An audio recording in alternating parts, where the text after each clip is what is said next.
Okay, so let's say begin with the statement of the second derivative test. So remember our problem is given a function with continuous second partials on R2, we want to find mean and max. Okay, so this is the basic problem, but it is a bit complicated and requires certain techniques which are not covered in calculus. So we settle down for something less. Okay, so instead of this, find all critical points and determine their nature. Okay, so finding all critical points, you can do this. So you can do this if f is carefully cooked up. Okay, so otherwise, given an arbitrary function, you take its first derivative and with respect to x and y, and you want to solve it simultaneously. It's a very different problem. Okay, so that's a whole subject by itself. But the problem, the function will be given in a nice way so that this can be done. And then determine their nature is apply the second derivative test to decide if the critical point, if that, you do this one by one, if that critical point is a local minimum, local maximum, or saddle point. Saddle point, let's say. Okay, and again, you can do this if the discriminant is positive. Okay, so this works if discriminant is different than 0. Okay, at the critical point. At that critical point. Okay. So even if the function is given nicely so that you can solve this and you mechanically apply the second derivative test, you can decide on these things. Now, if the discriminant is 0, you have to do something else. Okay, so if discriminant equals 0, then, okay, so then you are on your own. You just stare at the function stares back at you, and you try to find ways of deciding what happens there. Okay, and even in this case, whether these are global or not, you have to again decide by looking at the function. Okay, so it's not, if the function is a little bit complicated, it is not easy to decide if these things are global or local. Okay, so you have to examine other things. So in calculus as a course, we are doing the following. We give a nice function with continuous partial derivatives. Okay, so the technical name for this is C2. Technical name is C2. Okay, so this means the function has continuous second partial derivatives. Of course, in that case, it has first partial derivatives and they are continuous. Okay, so what we do is you start with the C2 function, which is not very complicated, so that when you take the first derivatives, you can simultaneously solve it for the critical points. Then you apply the second derivative test. This is mechanical. You just put in values, which I'll write down again here. And then you decide if they are local mean, local max, and saddle point. And if the function is a bit complicated, then we decide that that's all the answer we need. Okay. if the function is a little bit friendly, then you can also stare at the function and decide if these things are global mean or global max. And what happens if the discriminant is 0? Then again, if the function is a general function, you need to invent techniques of your own to decide what happens. Okay?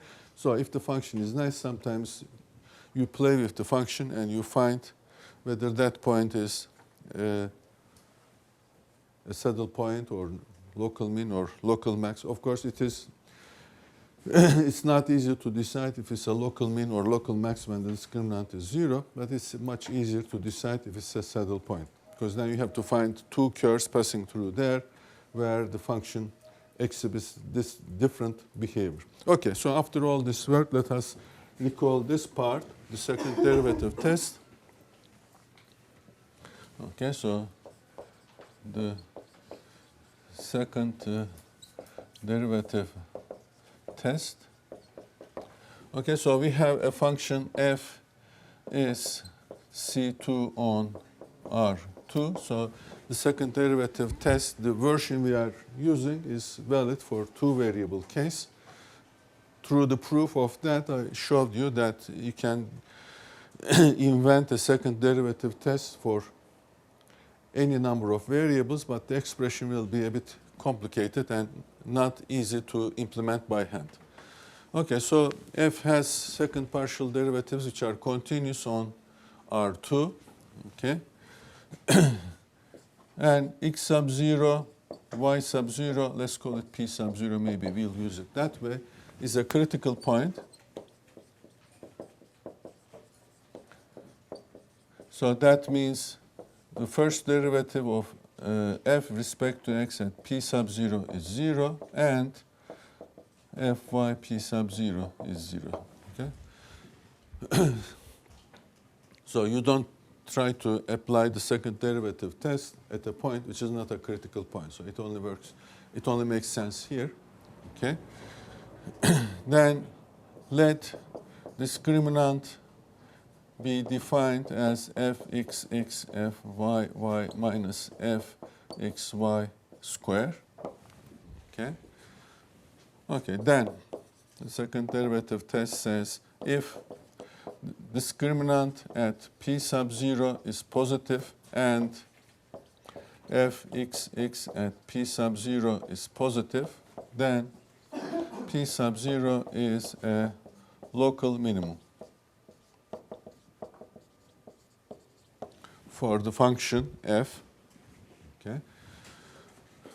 If discriminant is positive and fxx p sub 0 is negative, then p sub 0 is a local maximum. And if discriminant at p sub 0 is negative, then p sub 0 is a saddle point. Okay, so that's the second derivative test. Note that we don't say anything. The theorem does not claim anything if the discriminant is 0. Okay, so that's the case. So maybe I add it as a remark. Okay, so let me say beware.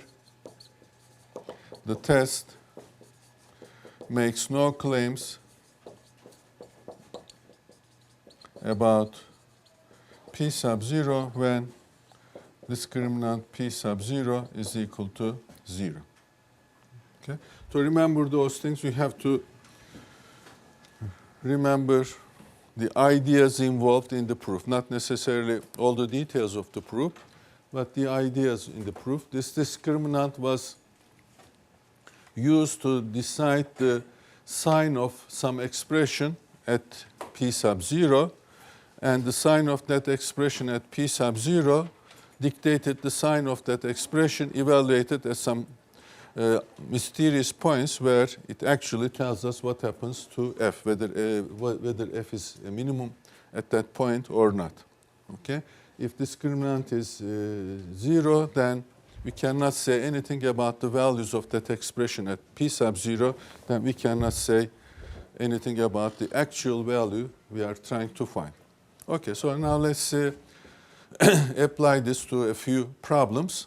Okay, so last time we did some exercises, so now I'll do a few more exercises in detail. So one of them is finding the distance from a point to the plane. Okay, so that's again one of the tricks you will see in the exams.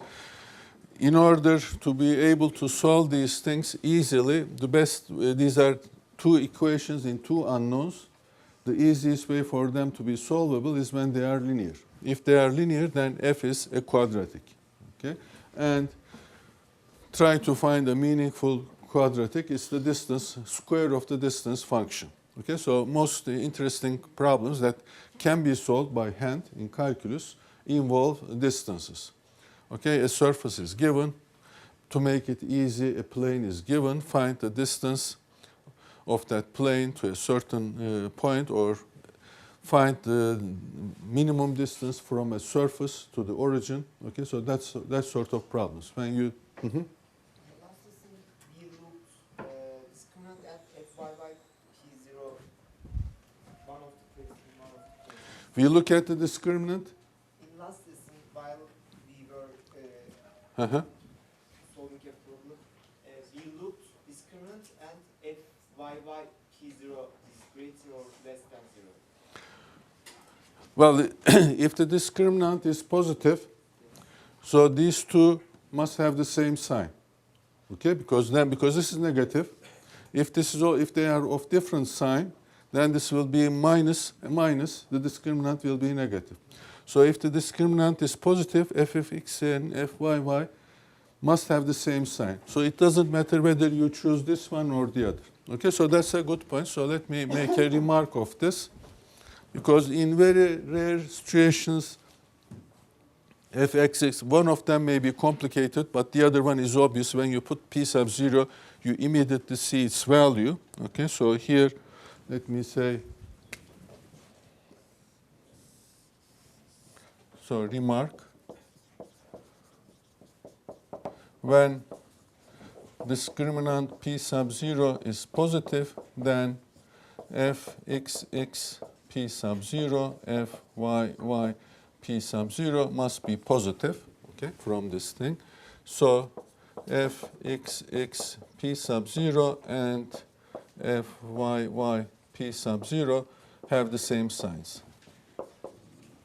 Have the same sign, and either can be used here. Okay, so here is this one. Okay, so that was a good remark. Okay, so the example I'll do is actually very simple, but we'll go through. The nice thing about simple examples is that it illustrates the mechanism behind. So you get confidence when you apply these things to more complicated problems. Okay, so the problem is find the shortest distance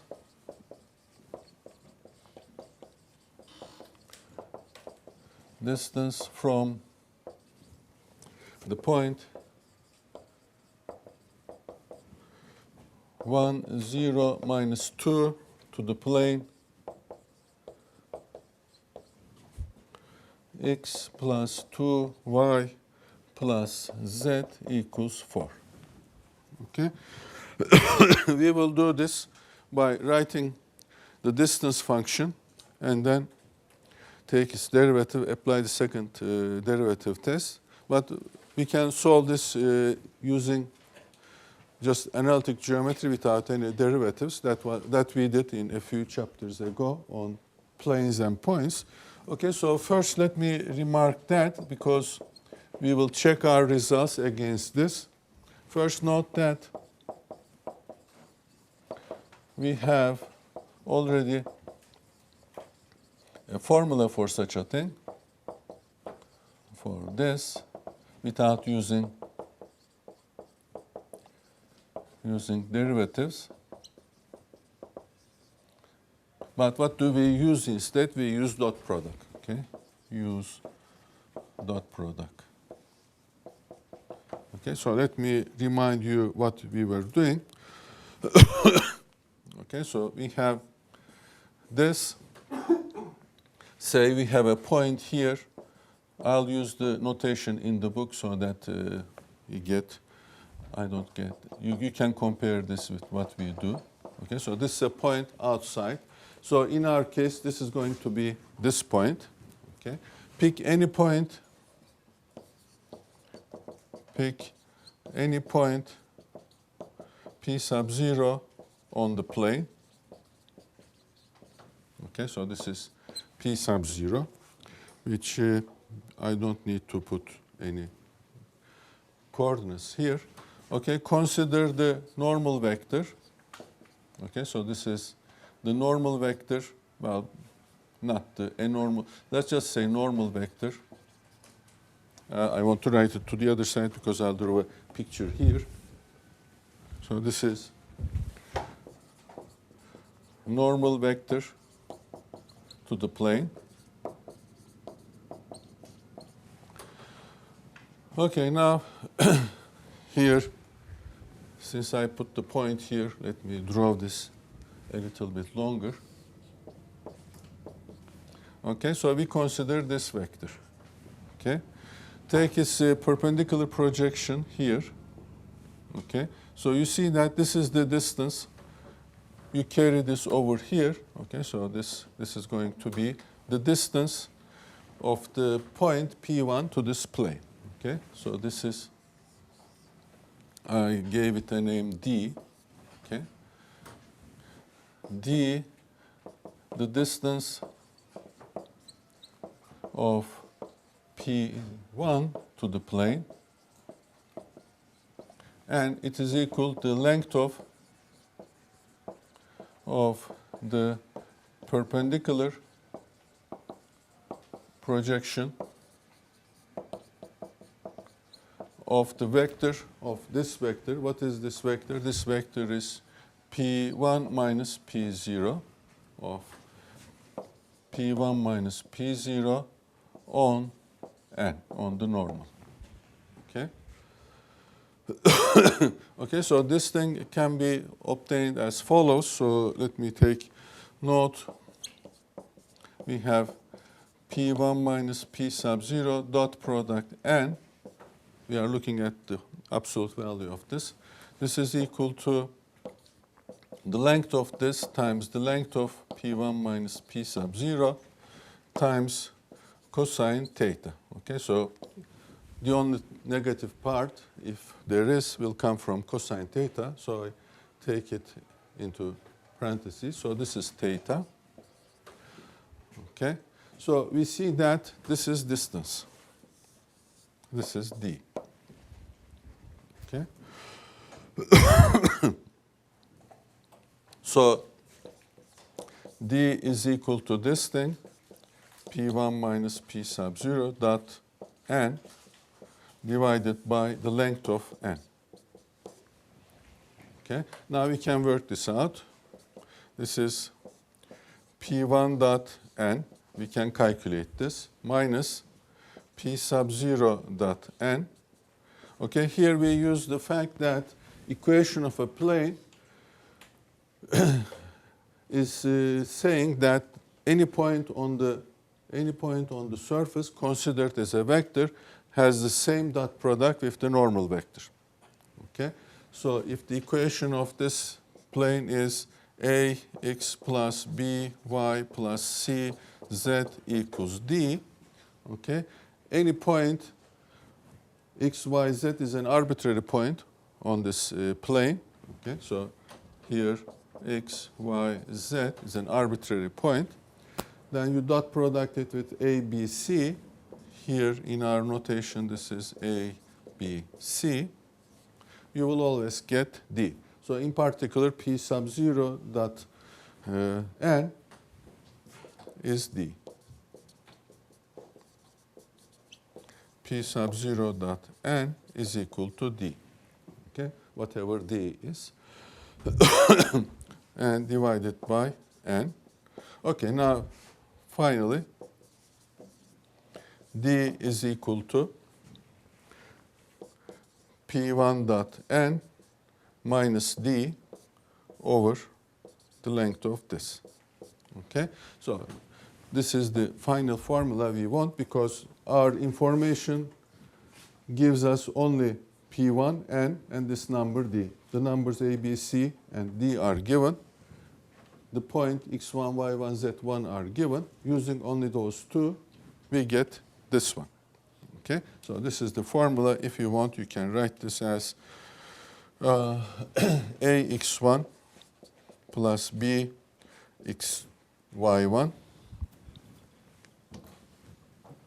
BY1 plus CZ1 minus D over positive square root of A square plus B square plus C square. Okay, so this way we can get the distance without using derivatives. So we'll use this in our problem to check our result.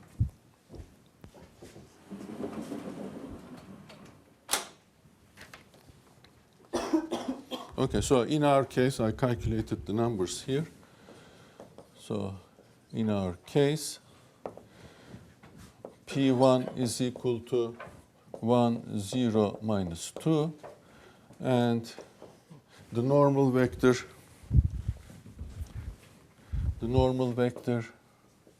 is equal to 1, 2, 1. And we need one more number, D. D is 4. Okay, so you just put these numbers in. So when you put those numbers in, we get D equals 5 over square root 6. Okay, so this is the number we find from this without doing derivatives. Now we'll just illustrate the derivative approach to this. So in the derivative approach, we calculate the distance between this fixed point and this arbitrary point. Okay, so it's the distance function. But distance function has square root. When you take the derivative, square root goes to the denominator. And in calculus techniques, we want to equate the derivative to 0, and the denominator does not contribute to whether the equation is 0 or not. We always work with the numerator. So from the beginning, we say instead of working with the distance function, we work with the distance square function. If a point minimizes the distance square function, then it minimizes the distance function, the usual trick that we play, so that taking derivatives will be easy. Okay? So we consider the square of the distance function from P1 to an arbitrary point on the plane. Okay? So if this is minimized, then the distance function is minimized. Okay? If this is minimized, then the distance function is minimized. An obvious observation, but this is something common, so we keep reminding ourselves that this is the game we are playing. And in some rare instances, we say, okay, you find the distance function, you find the point where the distance function is minimum, so what is the actual distance? Okay, so if you immediately calculate this, you'll calculate the square of the distance. You should not forget to take the square root. But okay, so that we keep that in mind, we write these. Okay, so our function, so let this function be f of x, y, z. So x, y, z is an arbitrary point on the plane, like this. And we calculate the distance of this. So distance is x minus 1. X minus 1 square plus y minus 0. Of course, we don't need to write this, but just to write things in the first step clearly helps us to check our errors. If you make an error, when you go back, here you see what you did, so there is no error here. So z minus, I have minus 2 square. Okay, so this is the function that I'm interested in. So when we simplify this, let me see what we get. Okay, so we get 2x square plus 4xy. Bu nereden çıktı xy ya? Okay, so we'll do one more thing before I get xy. Okay, so this looks like a function of 3 variables. Okay, but x, y, z are not free if they are going to lie on this plane. Then we have to choose one of them and write it in terms of the other. That's why we choose a simple problem here. Now we can solve it. Okay, so in this expression, we solve z in terms of x, y, put it there, then it will become a function of 2 variables. Okay, so this is a function of x, y, z, but they are not free. Okay, we have x plus 2y plus z equals 4. Okay, so we solve for one of them. You see that if we had a complicated expression here, this step would be a very troublesome step. Solve for z in terms of x and y. Okay, so z equals 4 minus x minus 2y. Okay, so let's say x, y be f of x, y from here. Now I'm taking here 4 minus x minus 2y. Okay, so this becomes a function of 2 variables. We put this expression into here, take square. Okay, now I'll write the simplified form. So this gives us 2x squared plus 4xy plus 5y squared minus 14x minus 24y plus 37. Okay, so we have a function to minimize. Now, from the nature of the problem, we know that this must have a global minimum. Okay, because if you have a point and if you have a plane, we consider geometrically a perpendicular line from here to the plane. So that gives you the minimum. Any other thing is larger. And there is no finite maximum because if you move x, y, z along this plane to infinity, the distance becomes infinite. So from the nature of the problem, we know that this must have a global minimum. Okay. From the geometric nature of the problem, we know that a global minimum exists. Okay? So you see, you have to do something to decide if these exist. Another way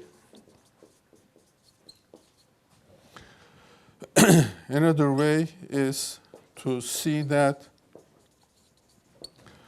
f does not go to minus infinity. Okay? So it is bounded from below. Bounded from below, hence must have a minimum.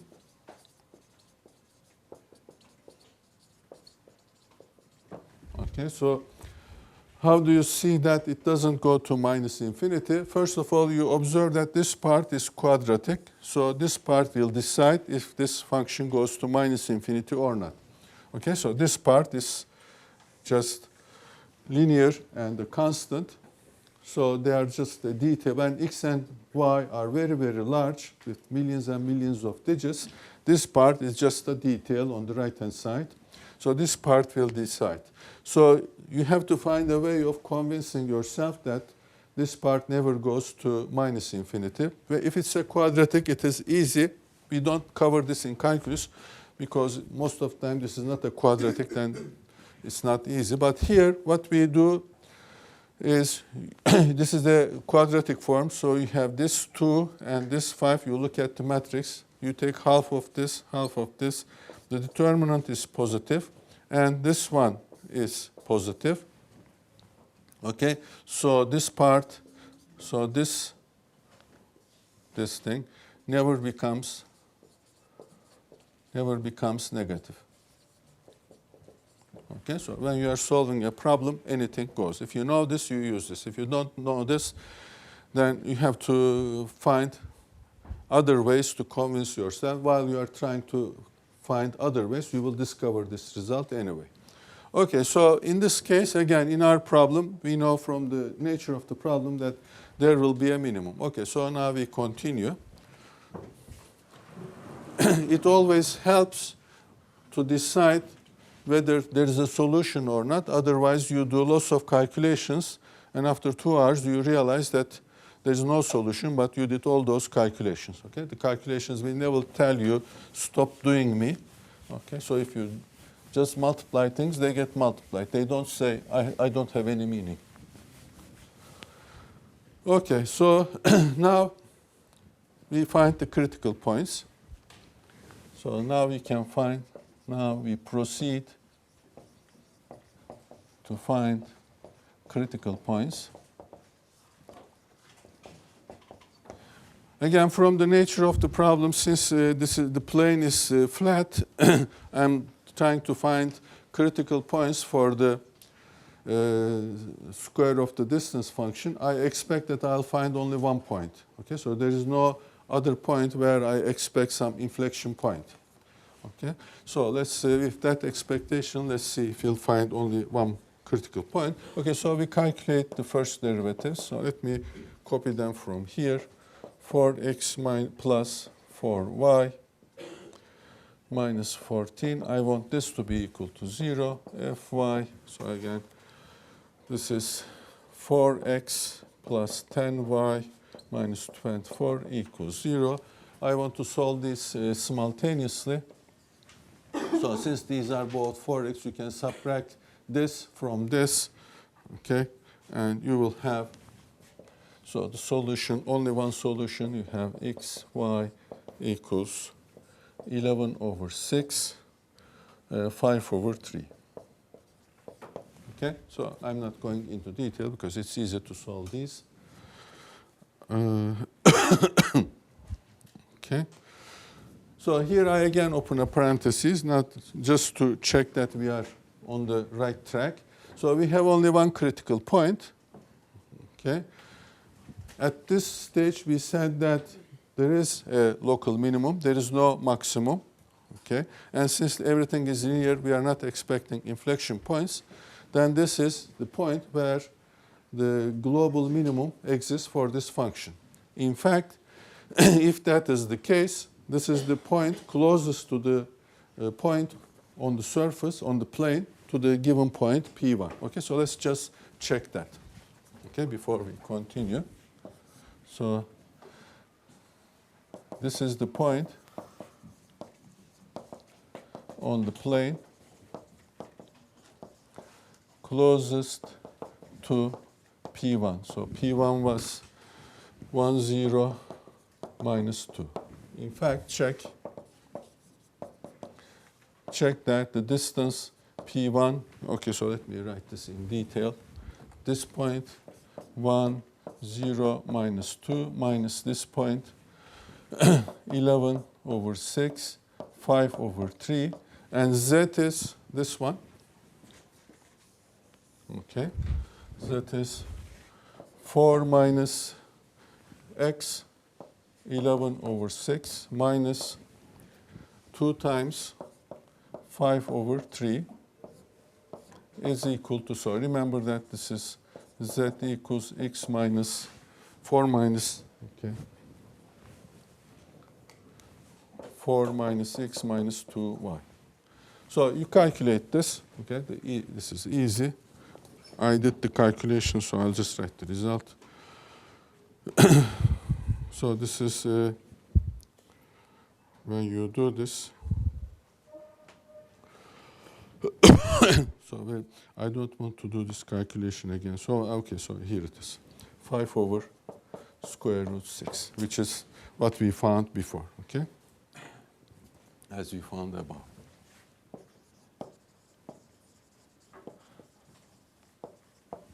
Okay, so this is just to check that we are on the right track. Okay.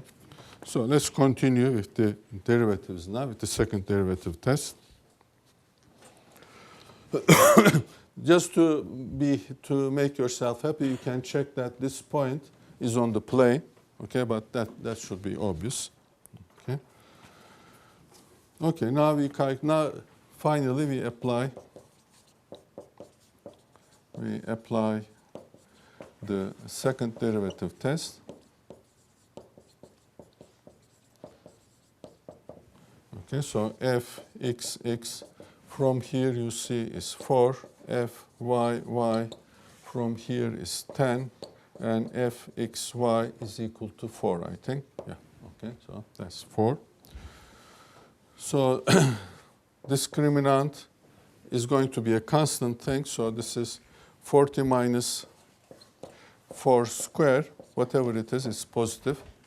Okay, and fxx positive equals 4 is positive.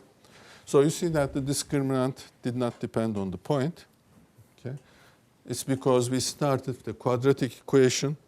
You take the first derivative, then second derivative, we expect to get constants here. Okay, so the critical point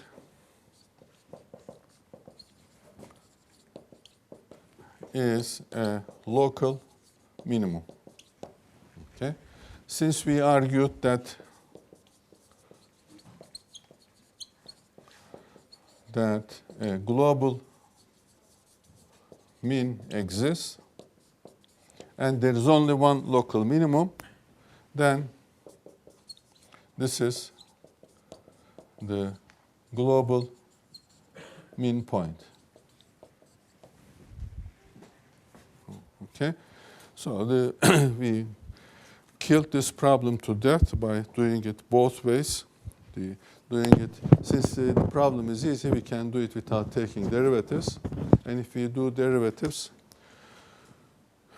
then this is how we do it. So let me check. Okay.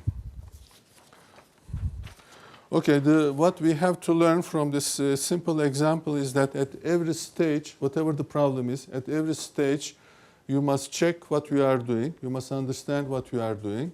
You must make sure that the point, the number you are trying to reach exists. Okay? If global minimum does not exist, the second derivative will tell you that it is a local minimum. Then you say that it's a local minimum, but because of something, depending on the nature of the problem, global mean does not exist. Okay, so it's just like driving a car. Okay, you should be in command. The car does the going. Okay, you don't get tired, but you have to steer it and you have to know where it is going. Okay, now I'll do another problem, which is if you go to internet and check for these things, this is a popular equation on internet. You can construct several such equations, but this one works and gives the main idea. So we'll consider a function which has only one critical point, and it's a global minimum. But the function is unbounded both from above and from below. So the function goes to plus infinity and minus infinity along different paths. But somewhere in between, it has a local minimum. Okay? In one variable case, this does not happen. Okay? Because there is no spacing. In one variable, if you consider a graph, if it has a local minimum here, it goes up. Now, if it decides to go down to infinity, it must curve and give you another critical point. Okay? But in several variables, even in two variables, there are lots of directions to curve down without making the tangent plane horizontal or parallel to the xy plane, because our techniques are measuring on the partial derivatives. Partial derivatives give you only directional derivatives along straight lines. There are lots of other curves along which a function can change. So these directional derivatives can miss what the function is doing. So the function can escape around these traps of linear traps and turn down and go down to infinity. So this is an example to illustrate that. Okay, so let's. Okay, so we have ample time to do this example. Okay, so to consider the function f x y equals, I'll write it first in this form, 1 plus x cubed, and I'll also write the opened up part. Well, this part, I can write the expansion, but that's not, we are not going to use that because it's easier to see what the function does in this case. Y squared plus 3x y squared plus 3x squared y squared plus x cubed y squared. Okay? So we immediately see that the largest term here is this one, and it goes to plus infinity and minus infinity, depending in which direction you approach. Okay? So when x is very large, these parts will be very small compared to this. So this will dictate. But there's an easy way, to, when we write it in this way, there's an easy way to see it. So let me write that. So check that f minus 2y is equal to 4 minus y squared. So if you consider the straight line, so this is x, y. If you consider the straight line minus 2 here, this is minus 2. If you restrict the function here, you see that it goes to minus infinity as y goes up or down. Okay? So goes to minus infinity as y goes to plus or minus infinity. If you look at the other way, so the other one is 1y. So this is 1 plus 8y squared. So this goes to plus infinity. So this is now here. Okay, so 1, if you restrict the function here, as y goes to plus or minus infinity. So the function is unbounded from both above and from below. The function is unbounded both from above and below, hence has no global mean or max. Okay, so if this was the if this function was a function of a single variable, if it is unbounded, okay, and if it has only one critical point, that critical point was going to be an inflection point, okay, because there is no other way to do this. But here the things are different. Find critical points. Okay, so I think I'll leave the calculations to you because it's easy. Okay, so you write fx equals 2x. I'm just writing these things quickly from here. 1 plus x squared. Okay, and fy equals, well, that's easy, 2y. So this is the function, 2y 1 plus x cubed. So I want this equals 0, this equal to 0. Okay, so start from here. Either y is equal to 0 or x equals to minus 1. Okay, if y is equal to 0 from here, x equals 0. So 0, 0 is a critical point. If x equals minus 1 here, x equals minus 1 makes this 0, and it makes x equals 0, which is a contradiction, okay, because you start with x minus 1, x equals minus 1, and you conclude that x equals 0. So it means that if this is going to vanish, it is only because y is 0, and that forces x to be 0. Okay, so the only critical point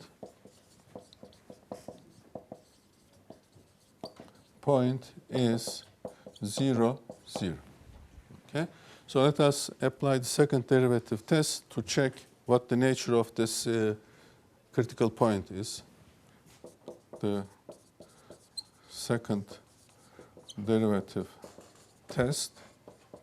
Okay, so I have to look at fxx. So again, let me write these things from here. 2 plus 6y squared 1 plus x. And fyy equals 2, 1 plus x cubed. Fxy equals 6y 1 plus x squared.